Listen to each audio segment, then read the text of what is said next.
আল্লাহ তাআলার কুদরতি পা জাহান্নামের ভেতরে ঢুকিয়ে দিবেন।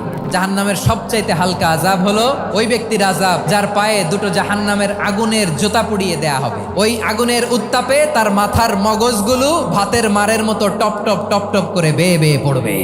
এইটা যদি সবচেয়ে লাইট পানিশমেন্ট হয়, সবচেয়ে হালকা পাতলা সহনীয় আযাব যদি হয়, তাহলে ভয়ঙ্করতম আযাবের কি অবস্থা হবে?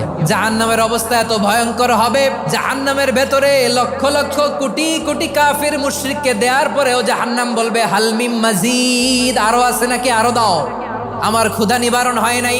জাহান্নামে তো উত্তপ্ত হবে, জ্বলন্ত হবে, ভয়ঙ্কর হবে। জাহান্নামের এক অংশ আরেক অংশকে খেয়ে ফেলবে। আল্লাহু আকবার।